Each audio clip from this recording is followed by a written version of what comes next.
Hi hello नमस्कार मैत्रिणींनो, स्वागत आहे तुमचं माझ्या यूट्यूब चॅनलवर। आज साधी सिंपल अशी टोमॅटोची चटणी बनवणार आहोत। चला तर आपण सुरुवात करूयात। यासाठी टोमॅटो घेतलेले आहेत। हे टोमॅटो घेतलेले लाल बुंद असे घ्यायचे आहेत आणि छान ते धुवून घ्यायचे आहेत। पाणी टाकायचं आहे आणि छान धुवून घ्यायचे आहेत चोळून। हे बघा, आता कांदा घेतलेला आहे, पुदिना घेतलेला आहे, कोथिंबीर घेतलेली आहे बारीक कट करून, लसूण आणि मिरची, आणि हे बघा हे शेंगदाण्याचं कूट आहे, आणि हे आपले गरम मसाले जे ड्राय मसाले। चला आता आपण एक कढई ठेवलेली आहे तापायला, त्यामध्ये तेल टाकले। तेल गरम झालं की जिरं टाकायचं आहे त्यामध्ये, आणि मोहरी टाकायची आहे, आणि त्यामध्ये लसूण आणि मिरची टाकायची आहे, आणि चांगली ही परतून घ्यायची आहे। त्यामध्ये हिंग चिमूटभर टाकायचं आहे। आता मिरची परतली की कांदा टाकायचा आहे। आता कांदा चांगला परतून घ्यायचा आहे। हे बघा, कांदा चांगला परतून घेतलेला आहे।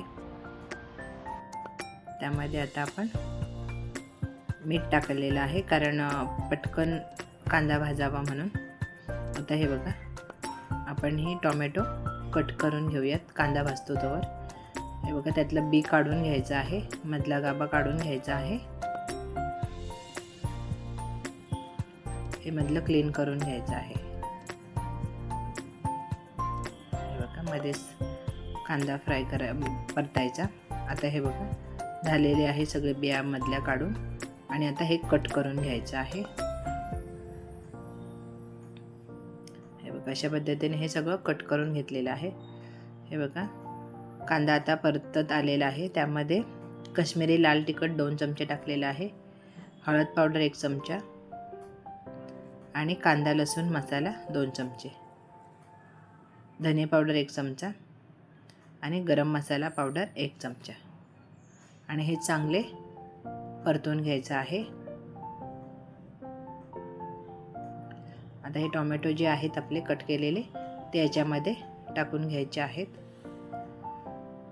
बघा, अशा पद्धतीने हे व्यवस्थित मिक्स करून घ्यायचं आहे। आणि जे भाजून मी मिक्सरला लावून घेतलेले आहेत शेंगदाणे, ते पावडर करून ठेवले ते याच्यामध्ये टाकलेले आहे। आणि हे बघ, हे पुदिना आहे, फ्रेश पुदिना आहे, तो आता आपण चांगला कट करून घ्यायचा आहे। हे बघा, आता आपण झाकण काढलेलं आहे, त्यामध्ये पुदिना टाकायचा आहे, आणि कोथिंबीर कट करून ठेवलेली आहे ती टाकायची। आता हे बघा, आता हे चांगलं मिक्स करून घेऊयात। खूप छान चवीला लागते भाताबरोबर।